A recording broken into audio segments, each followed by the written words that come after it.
আমরা অ্যাপ্রিশিয়েটটা যদি পাবলিকলি করি এবং ক্রিটিসাইজটা যদি প্রাইভেটলি করি, মানে দেখা যায় হয়তো কোনো একটা সব কাজ সবসময় সবার ভালো নাও লাগতে পারে, বাট যদি তাদেরকে প্রাইভেটলি মেসেজ করে বলি, আই থিঙ্ক সেটা বেটার এবং অ্যাপ্রিসিয়েশনটা যতটা পাবলিক হয় তত ভালো। সাবিলা সেটা মেনে চলে, আমি চেষ্টা করি। ইনফ্যাক্ট ঈদের দিনই আমার আসলে যেদিন সিনেমা রিলিজ পেয়েছে, তাণ্ডব রিলিজ পেয়েছে, সেদিনই আমার আসলে মনে হচ্ছিল যে ওকে হোয়াট নেক্সট। শাকিব খানের সাথে কাজ করার পর নতুন একটা ছবি হাতে নেয়া, কি হবে প্রেজেন্টেশন, মার্কেটিং, আমি ওই হাইপটার কারণে প্রত্যাশার জায়গা তৈরি হয়ে যায়।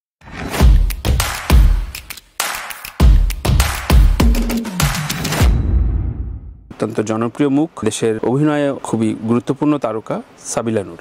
সাবিলা, আমার নাম তানভীর তারেক, রাতারডায় স্বাগত। থ্যাংক ইউ ভাইয়া, কেমন আছেন? খুব ভালো। অনেকদিনের প্ল্যান ছিল যে তোমাকে বলবো, এবং দীর্ঘদিন পর আমরা রাতারডা সেশনে, রাতারডায় প্রথম সাবিলার সাথে আমরা এর আগে আসা হয়নি কখনো। শহরের জঞ্জালের ভেতরে থাকার বাইরেও সাবিলাকে দেখলে মনে হয় খুব শহরে মেয়ে। সাবিলা কি গ্রামের কোনো স্মৃতি আছে কিনা? আমার যখন ছোট ছিলাম তখন প্রতি ঈদের টাইমটাতে চিটাগংয়ে যাওয়া হতো। তো আমাদের চিটাগংয়ে দাদাবাড়ি নানাবাড়ি দুটোই চিটাগংয়ে, তো সেখানে আসলে সবার বাড়ি শহরে, কিন্তু আমাদের পটিয়াতে একটা আমার বড় চাচার বাসা আছে। তো আমরা ঈদের দ্বিতীয় দিন অথবা তৃতীয় দিন সব কাজিনরা মিলে সবাই মিলে সেখানে যেতাম। তো ওই স্মৃতিটা আমার খুব মনে পড়ে, কারণ এখন সবাই পৃথিবীর বিভিন্ন জায়গায় চলে গেছে, কাজ করছে, কারোর আসলে ওই সময়টা হয় না, এবং ঈদের সময় এখন আসলে ঢাকাতেই থাকা হয়, তো সেই সময়টা মিস করি। পুকুর ঘাটে যাওয়া, ওই ঈদের সময় মাটির চুলায় রান্না বান্না, এগুলো কিছুই ঈদের সময় পুকুর ঘাটে যাওয়া, কারণ পটিয়ার সেই বাসাটার সাথে একটা পুকুর ছিল, তো সেখানে যাওয়া হতো। আর যেহেতু অনেক ধরনের চরিত্র করা হয়েছে নাটকে, সো সেই সুবাদে আসলে মাটির চুলায় রান্না করা, সেগুলো দেখা এবং শেখা হয়েছে। তখন রিয়েল লাইফের সাথে অ্যাটাচ করা হয়েছে। সাবিলা পরিবারের বিভিন্ন আত্মীয় স্বজন বিভিন্ন দেশে থাকেন, সো এই জায়গাটা কখনো কোনো একটা অকেশন থাকে যে আমরা এক জায়গায় মিট হব, যোগাযোগটা কেমন থাকে? ভাই বোন, আমার সাথে আমার বোন এবং ভাইয়ের অলমোস্ট এভরিডে আমরা কথা বলি ভিডিও কলে, অনলাইনে।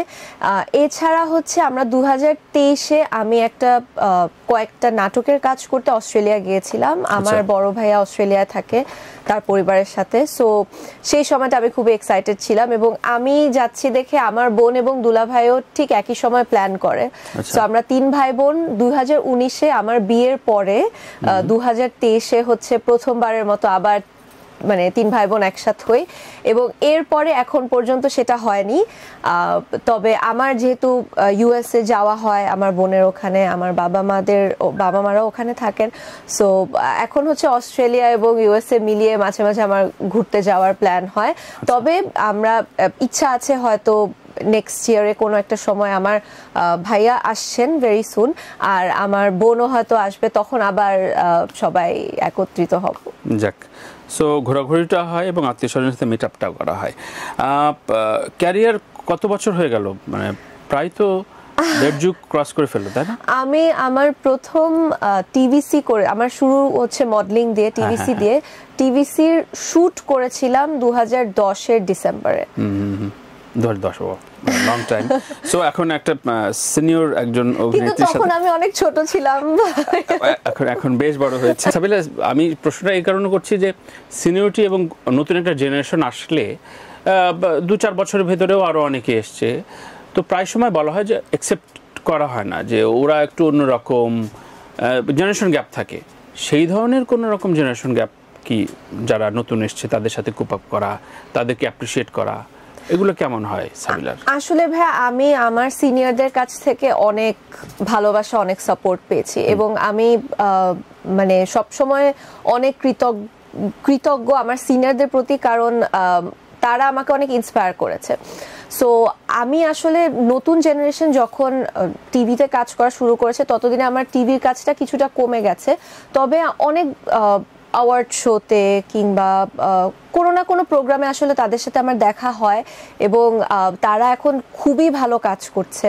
আমি যদি বলি তটিনীর কথা নিহার কথা কিংবা সাদিয়া আয়মানের কথা, ওরা তিনজনই দুর্দান্ত কাজ করছে এবং আমি মানে my best wishes to them, কারণ তারা আরো ভালো করবে। কারণ টিভির পরে তারা যেমন সাদিয়া আয়মান অলরেডি সিনেমা করেছেন, সো তারপরে সবাই সিনেমায় আসবে এবং আবার একটা নতুন জেনারেশন আসবে। সো এটাই আমরা আসলে দেখতে চাই যে মানে আরো দুর্দান্ত কাজ যেন সামনে আসে। চমৎকার লাগলো এই যে নাম বলে বললি, এই অভ্যেসটা আমাদের ভেতরে কম, মানে বলে ঠিক আছে নামটাও তুলতে চায় না। আচ্ছা, আমি ভাই আসলে সবসময় বিশ্বাস করি যে অ্যাপ্রিসিয়েশনটা খুব জরুরি। মানে আমরা যদি পাবলিকলি অ্যাপ্রিসিয়েট করি তাহলে কিন্তু যে মানুষটাকে অ্যাপ্রিসিয়েট করছি তাদের মধ্যে একটা ইন্সপিরেশন কাজ করে, এবং আমি যখন কেউ আমাকে অ্যাপ্রিসিয়েট করেছে তখন আমার মনে হচ্ছে আমার ফিউচারে আরো ভালো করতে হবে। সো আমরা অ্যাপ্রিসিয়েটটা যদি পাবলিকলি করি এবং ক্রিটিসাইজটা যদি প্রাইভেটলি করি, মানে দেখা যায় হয়তো কোনো একটা সব কাজ সবসময় সবার ভালো নাও লাগতে পারে, বাট যদি তাদেরকে প্রাইভেটলি মেসেজ করে বলি আই থিঙ্ক সেটা বেটার, এবং অ্যাপ্রিসিয়েশনটা যতটা পাবলিক হয় তত ভালো। সাবিলা সেটা মেনে চলে? আমি চেষ্টা করি, সব সময় হয়তো হয় না, তবে আমি চেষ্টা করি। আচ্ছা, এই যে এখন সবাই আসলে একটা উত্তরণ হিসেবে দেখছে ফিল্মে যোগ দেয়া, এবং ফিল্মে ডেবিউটা খুব আড়ম্বর নিয়ে হলো সাবিলার, এটা কি কোনো একটা রিস্ক ফ্যাক্টর কাজ করে কিনা যে শাকিব খানের সাথে কাজ করার পর নতুন একটা ছবি হাতে নেয়া, কি হবে প্রেজেন্টেশন, মার্কেটিং, আমি ওই হাইপটা, কারণ একটা প্রত্যাশা জায়গা তৈরি হয়ে যায়, এইটা কেমন ফিল করে একজন অভিনেত্রী হিসাবে সেকেন্ড মুভির ক্ষেত্রে? অবশ্যই একটা টেনশন, এক ধরনের একটা রেসপন্সিবিলিটি কাজ করে, কারণ শাকিব ভাইয়া আসলে আমাদের ইন্ডাস্ট্রির এখন সব থেকে মানে যার উপর সব ধরনের রেসপন্সিবিলিটি আছে। হ্যাঁ, সো মানে এরকম একজন মেগাস্টারের সাথে স্ক্রিন শেয়ার করার পরে ডেফিনেটলি এক ধরনের একটা রেসপন্সিবিলিটি কাজ করে, এবং আমার ক্ষেত্রেও তা হয়েছে। আমার মনে হচ্ছিল যে নেক্সট ইনফ্যাক্ট ঈদের দিনই আমার আসলে যেদিন সিনেমা রিলিজ পেয়েছে, তাণ্ডব রিলিজ পেয়েছে, সেদিনই আমার আসলে মনে হচ্ছিল যে ওকে হোয়াট নেক্সট, আমি আসলে পরবর্তীতে কি করব। সো অবশ্যই এক ধরনের একটা রেসপন্সিবিলিটি কাজ করে, তবে আমার কাছ থেকে সেই চেষ্টাটাই থাকবে যেন একটা স্ট্যান্ডার্ড আমি মেনটেন করতে পারি এবং কাজটা যেন দর্শকদের মনে কোনো না কোনো ভাবে মানে এক ধরনের ইম্প্যাক্ট ফেলে। আচ্ছা আচ্ছা আচ্ছা, তো এই চেষ্টাটা থাকবে। নাটক বা টেলিফিল্ম বা ওয়েব সিরিজ হাতে নেবার ক্ষেত্রে কি কম সময় লাগে ডিসিশন নিতে ফিল্মের চাইতে? হ্যাঁ, এই পার্থক্যটা কেন? মানে ভাইয়া নাটকের ক্ষেত্রে তো আসলে যেটা হতো যে অনেক channel, TV channel, YouTube channel সবকিছু মিলিয়ে আসলে আমাদের অনেকগুলো প্ল্যাটফর্ম আছে। সো কাজ করার ক্ষেত্রে তখন এক ধরনের একটা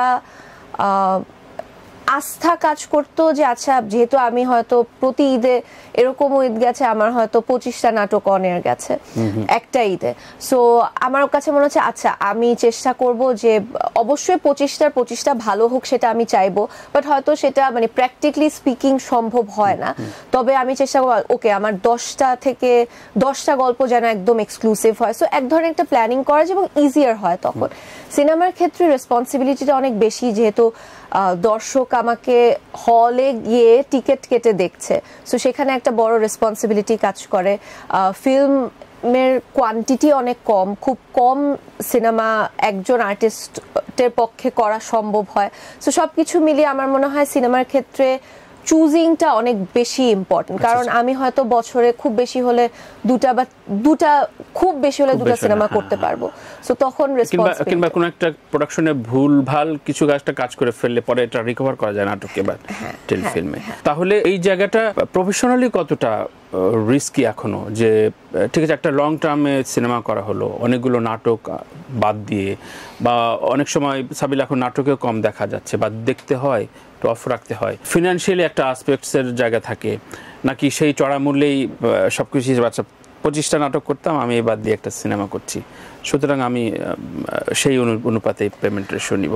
আমি আসলে ফাইন্যান্সিয়াল দিকটার ক্ষেত্রে সবসময় মানে আমার কাছে আমার ক্রিয়েটিভ সাইডটা বেশি ইম্পর্টেন্ট ফাইন্যান্সিয়াল দিকটার থেকে, কারণ আমি আলহামদুলিল্লাহ অনেক মানে এটা আমি বলতে পারছি কারণ আমি আলহামদুলিল্লাহ প্রিভিলেজ, এবং যদিও আসলে মানে নাটকের সময় এক ধরনের একটা মানে যখন নাটক করতাম তখন আমরা সবাই মিলে কাজ করতাম এবং এক ধরনের একটা রিল্যাক্স একটা ফিলিং ছিল। এখন সেটা নেই। এখন মানে একটা সিনেমার কথা চলছে এবং এখন সবাই কাজ মানে সিনেমায় কাজ করার প্রতি অনেক আগ্রহী। সো যেটা 10 বছর আগে ছিল না। হ্যাঁ, এখন সবাই বিকজ সিনেমা এখন ভালো হচ্ছে, ভালো ভালো কাজ হচ্ছে, ভালো কোয়ালিটির সিনেমা হচ্ছে। সো আমি আসলে আমার ক্রিয়েটিভ জিনিসটার দিকে বেশি প্রায়োরিটি দিই, যে যেই গল্পটা আমার ভালো লাগবে, যেই ক্যারেক্টারটা আমার ভালো লাগবে, সেটা আমি আসলে ওটা আমার মোর প্রায়োরিটি থাকে। যে সেটা আমি অনেক সময় দেখা যায় রেমুনারেশন একটু কম হলেও আমি হয়তো সেই কাজটা করতে আগ্রহ দেখাবো যদি গল্পটা সেরকম হয়।